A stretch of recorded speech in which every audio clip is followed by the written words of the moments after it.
বিসমিল্লাহির রহমানির রহিম। প্রিয় শিক্ষার্থীরা, আশা করি তোমরা ভালো আছো, সুস্থ আছো। আজকের অনলাইন ক্লাসে আমি নতুন একটি ক্লাস নিয়ে হাজির হয়েছি। অবশ্যই ভাবতে পারো কোন ক্লাস, এটা একটি রিকোয়েস্টের ক্লাস। অনেক ছাত্রছাত্রী আমাকে রিকোয়েস্ট করেছে যে স্যার নবম এবং দশম শ্রেণীর পদার্থবিজ্ঞান নিয়ে একটু আলোচনা করবেন। তাই আজকে নতুন একটি ক্লাসে তোমাদের সবাইকে স্বাগতম। আজকে পাঠ উপস্থাপনে রয়েছি আমি জহিরুল ইসলাম, সহকারী শিক্ষক, গণিত, উত্তর নেত্রী সমাধান মাধ্যমিক বিদ্যালয়, কাউখালী পিরোজপুর। শিক্ষার্থী বন্ধুরা, আজকে আমরা নবম এবং দশম শ্রেণীর পদার্থবিজ্ঞানের চতুর্থ অধ্যায় কাজ, ক্ষমতা এবং শক্তি অধ্যায় নিয়ে আলোচনা করব। আজকে আমরা সম্পূর্ণ অধ্যায় নিয়ে আলোচনা করতে পারবো না, তাই আজকে পাঠের বিষয় কাজ ও শক্তি। তো শিক্ষার্থী বন্ধুরা, আমাদের প্রথমেই জানতে হবে যে সেটা কাজ কী, শক্তি কী। আমরা বেসিক বিষয় জানব এবং এর আলোকে আমি ক্লাসটা সাজিয়েছি কিছু গাণিতিক সমস্যা, খুব গুরুত্বপূর্ণ একটি গাণিতিক সমস্যা। আশা করি তোমরা শেষ পর্যন্ত থাকবে।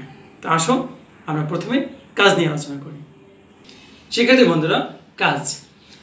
তোমাকে বলল তোমার গার্ডিয়ান এই বস্তুটা তুমি সরিয়ে অন্য জায়গায় রাখবে। কিছু সময় পরে এসে দেখলো যে বস্তু জায়গায় আছে। তোমাকে যখন জিজ্ঞেস করা হলো কী ব্যাপার, তোমাকে বললাম তুমি এটা নিয়ে যাও, তুমি কেন নিলে না? তুমি বললাম যে আমি তো চেষ্টা করেছি কিন্তু পারিনি। ব্যাপারটা ঠিক এরকম। একটু এক্সাম্পলে আসো। আমি এই বোর্ডটাকে পিছনের দিকে ধাক্কা দিলাম, দেয়াল তো সরবে না। যেহেতু দেয়াল সরবে না, কোনো কি কাজ হলো? না, কাজ হয়নি। কারণ হলো কি, আমি বল প্রয়োগ করেছি কিন্তু বস্তুর অবস্থার কোনো পরিবর্তন ঘটেনি। যেহেতু অবস্থার পরিবর্তন ঘটেনি, সেহেতু কোনো কাজ হয়নি। যদি অবস্থার পরিবর্তন ঘটতো তাহলে কাজ হতো। তাহলে বন্ধুরা, কাজের সাথে সম্পর্কিত কে? কাজ সমান সমান বল গুণ সরণ। এবার আসি বলের সাথে সম্পর্ক কি। তোমরা নিশ্চয়ই আগের ক্লাসে শিখে আসছো, বল F ইকুয়াল ma কোথাও mg। ma mg, a কি আর g কি? ma অথবা mg। এখানে a হলো ত্বরণ আর এখানে g হলো অভিকর্ষ ত্বরণ। আসলে দুটোই তো ত্বরণ। তাহলে বলের সাথে কে কে সম্পর্কিত? ভর গুণ ত্বরণ। এখানে তো সরণ আগে থেকেই ছিল, ভর। এখন আসি ত্বরণ। ত্বরণের সাথে কে সম্পর্কিত?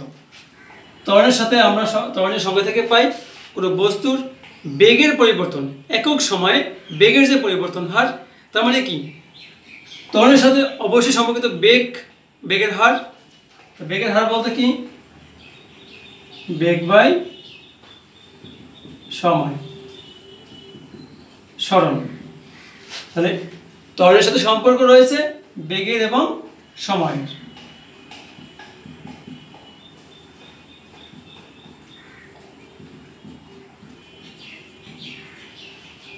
এবার বলো, বেগের সাথে সম্পর্ক কার? তুমি এবং তোমার বন্ধু এখান থেকে নির্দিষ্ট দূরত্বে যাত্রা শুরু করেছো। যে আগে পৌঁছবে তার বেগ কম না বেশি? অবশ্যই তার বেগ বেশি। কেন?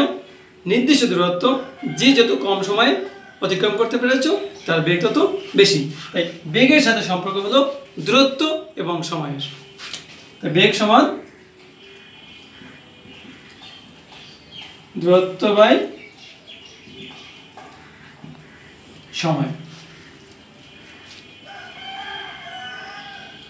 তাহলে দেখো, আমি যদি এটাকে গাণিতিকভাবে গুণ করি, ভর তো উপরে ছিল, গুণ এই পার্ট এবং এই পার্ট, আমি যদি গুণ করি উল্টে যাবে।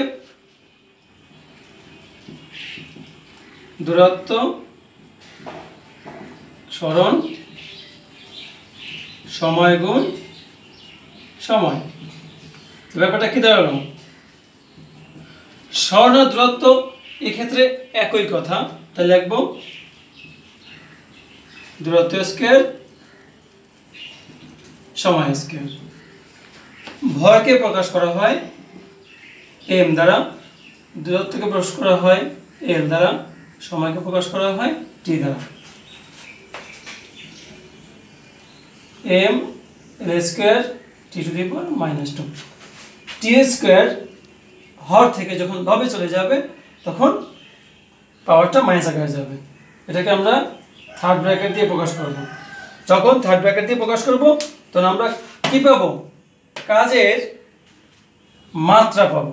তাহলে এটা কি এম এল স্কোয়ার পার টি স্কোয়ার, কাজের মাত্রা, কাজের মাত্রা এটা। শিক্ষার্থী বন্ধুরা, আমরা কাজের মাত্রা পেলাম, কাজের একক জুল। তো এরপর আমাদের পাঠ্য বইয়ের টপিকস অনুযায়ী এরপর আছে শক্তি এবং কাজের মাত্রা এবং একক একই। শক্তির একক জুল আর শক্তির মাত্রাও কাজের মাত্রার সমান। এরপর আসি শক্তির বিভিন্ন রূপ। তো এক্ষেত্রে শক্তির বিভিন্ন রূপের ক্ষেত্রে আমরা দুটি রূপ নিয়ে আলোচনা করব। একটা হলো গতিশক্তি, একটা হলো বিভব শক্তি। তো শিক্ষার্থী বন্ধুরা, আসো আমরা এক্ষেত্রে গতিশক্তি এবং বিভব শক্তির সংজ্ঞা জেনে নিই। শিক্ষার্থী বন্ধুরা, কাজ অধ্যায়ের আজকের আমরা আলোচনা করব গতিশক্তি এবং বিভব শক্তি নিয়ে। তো গতিশক্তির সংজ্ঞা প্রথমে দেখো। কোনো গতিশীল বস্তু তার গতির জন্য কাজ করার যে সামর্থ্য লাভ করে তাকে গতিশক্তি বলে। গতিশক্তিকে প্রকাশ করা হয় ইকে দ্বারা। ইকে হলো কাইনেটিক এনার্জি সমান হাফ mv²। অপরদিকে বিভব শক্তি কি? কোনো বস্তুকে স্বাভাবিক অবস্থা থেকে অন্য কোনো অবস্থায় আনলে বস্তুটি কাজ করার যে সামর্থ্য লাভ করে তাকে ওই বস্তুর বিভব শক্তি বলে। বিভব শক্তিকে প্রকাশ করা হয় ইপি শব্দের মানে পটেনশিয়াল এনার্জি সমান half mgh। E P equal mgh। আমরা এক্ষেত্রে একটু কথা বলবো। গতিশক্তি হলো বল প্রয়োগ করার ফলে বস্তুর যে অবস্থার পরিবর্তন ঘটবে, সেক্ষেত্রে তো গতির একটা ব্যাপার থাকবে। যেমন দেখো তোমরা W = Fs অথবা Fx। এই F হলো বল, এস হলো কি সরণ। তা সরণ যখন হবে তখন বস্তুটা কি গতিশীল হবে। আর গতিশীল হওয়ার কারণে এখানে কি থাকবে? গতির শক্তি থাকবে।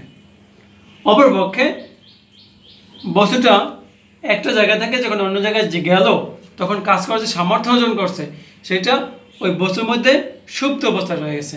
সেই সুপ্ত অবস্থাটাকে বলা হয় কি শক্তি? বিভব শক্তি। এই বিভব শক্তি কাজ করার ফলে হয়েছে, এটা কি হলো? বিভব শক্তি। শিক্ষার্থী বন্ধুরা, নিশ্চয়ই তোমাদের যে সংজ্ঞা দুটো নিয়ে আলোচনা করা হয়েছে তোমরা বুঝতে পেরেছ। আমি আগেই বলেছি আজকের ক্লাস বিশেষ অনুরোধের ক্লাস। আমাকে এক শিক্ষার্থী অনুরোধ করেছে যে এই অধ্যায়ের একটি গাণিতিক সমস্যা একটু পরে আমি আলোচনা করব। তো গাণিতিক সমস্যায় যাওয়ার পূর্বে আমাদেরকে কিছু আনুষঙ্গিক বিষয় জানার প্রয়োজন ছিল বিধায় আমরা এসব নিয়ে আলোচনা করেছি। এখন আমরা আমাদের যে মূল যে আজকের পাঠ যে অনুরোধ তা হলো একটি গাণিতিক সমস্যা।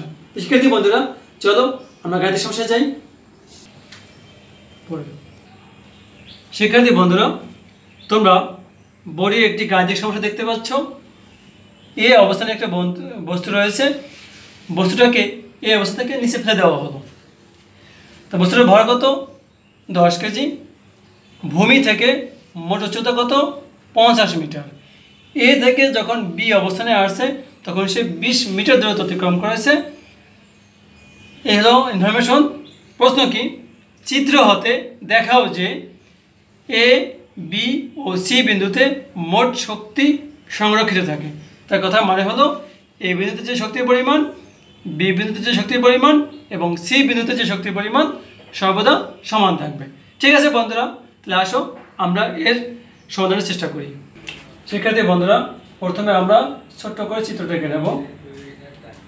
এ এম 10 কেজি, এখান থেকে উচ্চতা 50 মিটার, বি 20 মিটার, সি। এইটুকু আমাদের ইনফরমেশন। কি কি দেওয়া আছে দেখো।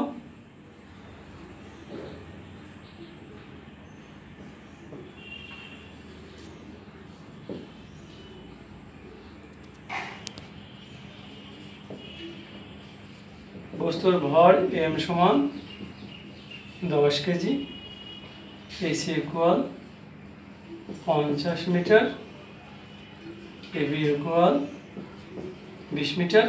তাহলে বিসি কত? বিসি হলো 50 মাইনাস 20 সমান 30 মিটার। এটুকু আমাদের ইনফরমেশন। আর জি এর মান 9.8 মিটার পার সেকেন্ড স্কোয়ার। এক্ষেত্রে জি এর মান কাজ করবে এই জন্য যেহেতু বস্তুটা উপর থেকে নিচে পড়তেছে। তাই এ বিন্দুতে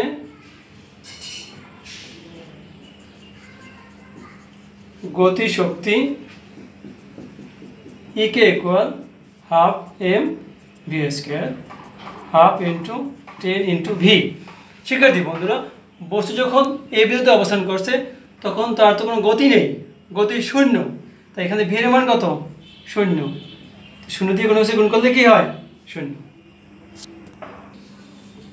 এ বিন্দুতে বিভব শক্তি mg h। এম হলো কত?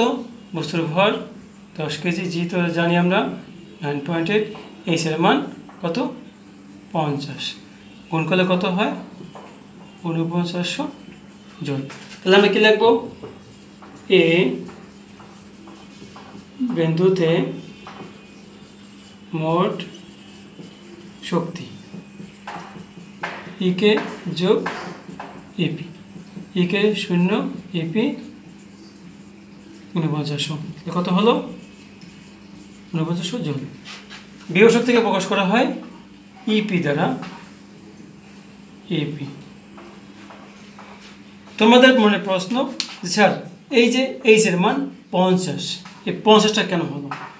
শিক্ষার্থী বন্ধুরা, তোমরা সবসময় মনে রাখবে বিভব শক্তির ক্ষেত্রে, কোন শক্তির ক্ষেত্রে?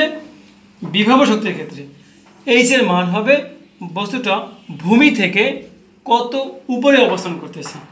এক্ষেত্রে আমি তোমাদেরকে ছোট্ট একটু নোট দিচ্ছি, তোমরা মনে রাখবা। তার আগে আমি তোমাদেরকে মুখে আলোচনা করি।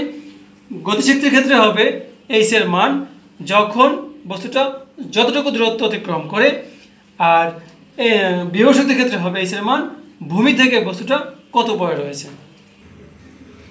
শিক্ষার্থী বন্ধুরা, এই দুটি নোট তোমরা খুব গুরুত্ব সহকারে মনে রাখবা এবং তোমাদের খাতায় লিখে নিবা। গতিশক্তির ক্ষেত্রে যতটুকু দূরত্ব অতিক্রম করে তা হবে এইচ এর মান, তার মানে অতিক্রান্ত দূরত্ব। বিভব শক্তির ক্ষেত্রে বস্তুটি ভূমি থেকে কত উপরে অবস্থান করে তা হবে এইচ এর মান। তার মানে আমি একটু আগে যে আলোচনা করেছি। শিক্ষার্থী বন্ধুরা, আমরা এ অবস্থানের ক্ষেত্রে মোট শক্তির পরিমাণ বের করেছি 4900 জুল। আমি আবারও বলি, যখন আমরা গতিশক্তির ক্ষেত্রে এইচ এর মান আলোচনা করব কতটুকু দূরত্ব অতিক্রম করে। এবার তোমরা বি বিন্দুর ক্ষেত্রে তার বাস্তব প্রয়োগ পাবো। তাহলে আসো, বি বিন্দুতে গতি শক্তি E K half M V square, half into 10 V. শিক্ষার্থী বন্ধুরা, এক্ষেত্রে যে ভি, বস্তুটা এ অবস্থানে ছিল, এখন কোন অবস্থানে আসছে? বি অবস্থানে। এই বি অবস্থানে আসলে সে দূরত্ব অতিক্রম করেছে, আর দূরত্ব অতিক্রম করলে সেটা বেগ প্রাপ্ত হয়েছে। তাই এখানে আমরা বেগ বের করে নেব। এই ভি স্কোয়ার সূত্র আমরা কি জানি? You square plus 2gh। 10 কে দিয়ে ভাগ করলে হয় 5 ইউ স্কোয়ার। ইউ হলো আদি বেগ। বস্তু যখন এই অবস্থানে ছিল তখন তার কোনো বেগ ছিল না, এজন্য আদি বেগ 0। 2 গুণ 0 মান 9.8। এবার আসো মূল প্রশ্নে, এইচ। এইচ কি? এ থেকে বি পর্যন্ত আসতে সে কতটুকু দূরত্ব অতিক্রম করেছে? 20 মিটার। এইচ এর মান এক্ষেত্রে 20। 5 গুণ, এটা গুণ করলে হয় 392 এবং গুণ করলে হয় 1 তোমার গুণ করলে হয় 1960 বিভ্রান্তে বিভব শক্তি E P M G S M 10 9.8 H. শিক্ষার্থী বন্ধুরা চিত্রে আসি। বিসি কেন বস্তুটা অবস্থান করছে কোন বিন্দুতে? বি বিন্দুতে। তাহলে আমার বিভব শক্তির ক্ষেত্রে আমরা নোটে কি শিখেছি একটু আগে, যে বস্তুটা ভূমি থেকে কত উপরে রয়েছে। তাই বি থেকে সি এর দূরত্ব কত? 30। তাই এখানে কত হবে? 30। ক্যালকুলেটরে গুণ করো 2940। অতএব বি বিন্দুতে মোট শক্তি ইকে যোগ ইপি। ইকে হলো 1960, ইপি হলো 2940, যোগ করলে হয় 4900 জন। শিক্ষার্থী বন্ধুরা তোমরা যদি খেয়াল করো, বি বিন্দুতে মোট শক্তি কত? 4900 জন। এই বিন্দুতে মোট শক্তির পরিমাণ কত? 4900 জন। তা আমরা এ বিন্দু এবং বি বিন্দুর মোট শক্তির পরিমাণ নির্দিষ্ট পেলাম। এবার আসি সি বিন্দুর ক্ষেত্রে।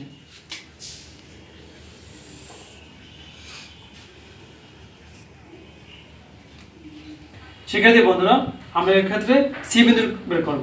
সি বিন্দুর ক্ষেত্রে মোট শক্তির পরিমাণ। তো সি বিন্দুতে গতি শক্তি E K equal half M V square, half into 10। তোমরা জানো যে বস্তুটা যখন এ থেকে সি বিন্দুতে আসছে তখন অবশ্যই অনেক গতিপ্রাপ্ত হয়েছে। তাই বির ক্ষেত্রে আমরা সে আগের সূত্র ইউ স্কোয়ার প্লাস 2GH লিখব। 10কে 2 দিয়ে ভাগ করলে হয় 5 গুণ আদিভেক্টর শূন্য আমরা জানি 2 গুণ 9.8 গুণ এইচ। এ থেকে সি পর্যন্ত আসতে সে মোট কত দূরত্ব অতিক্রম করেছে? 50 মিটার। এক্ষেত্রে এইচ এর মান কত হবে? 50।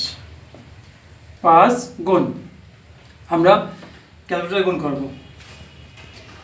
ক্যালকুলেটরে গুণ করলে হয় 980, 5 দিয়ে গুণ করলে হয় 4900। এবার সি বিন্দুতে বিভব শক্তি E P equal to M G H, M G H. বলতো এই যে মান কেন শূন্য? তোমরা চিত্রে লক্ষ্য করো, বস্তুটা ভূমি কোথায়? ভূমি সি। অর্থাৎ আমাদের যে সূত্র অনুযায়ী নিয়ম ছিল কি, যে ভূমি থেকে কত উপরে রয়েছে? তো ভূমিতেই আছে, ভূমি থেকে তো উপরে নেই, তো উচ্চতা শূন্য, এখানে শূন্য। অতএব সি বিন্দুতে মোট শক্তি একে যোগ ইপি 4900 যোগ 0 4900 জন। শিক্ষার্থী বন্ধুরা তোমরা দেখলাম এ বিন্দুর মোট শক্তি 4900 জন, বি বিন্দুর মোট শক্তি 4900 জন, সি বিন্দুর মোট শক্তি 4900 জন। তাহলে এ বিন্দু, বি বিন্দু এবং সি বিন্দুর মোট শক্তির পরিমাণ কি? অপরিবর্তনীয় বা নির্দিষ্ট। তাহলে আমাদের আজকের কি প্রশ্ন ছিল, যে চিত্র হতে দেখা যে এ, বি ও সি বিন্দুর মোট শক্তি সংরক্ষিত থাকে। তা আমরা খুব সহজেই প্রমাণ করে দিলাম যে তিনটা বিন্দুর মোট শক্তির পরিমাণ অপরিবর্তনীয় বা নির্দিষ্ট। আমি আশাবাদী তোমরা আজকের ক্লাস খুব ভালোভাবে বুঝতে পেরেছো, তোমরা সুন্দরভাবে তুলে নাও। শিক্ষার্থী বন্ধুরা আজকের ক্লাস তোমাদের কাছে কেমন লেগেছে আমি জানি না, তবে আমি চেষ্টা করেছি তোমাদের ভালো লাগার জন্য। অনেক শিক্ষার্থীর সমস্যা যে কোন ক্ষেত্রে এইচ এর মান কোনটা ধরবে। তো আমার চেষ্টা তখনই সার্থক হবে যদি তোমরা এই অঙ্কগুলো বুঝে থাকো এবং পরীক্ষায় আসলে তোমরা এর উত্তর দিতে পারো। তো শিক্ষার্থী বন্ধুরা, আজকে ক্লাস থেকে বিদায় নিচ্ছি। তবে একটা কথা, তোমাদের ক্লাসটি কেমন লেগেছে তা অবশ্যই তোমরা কমেন্ট বক্সে জানাবে। সবাই ভালো থাকো, সুস্থ থাকো, সবাইকে ধন্যবাদ।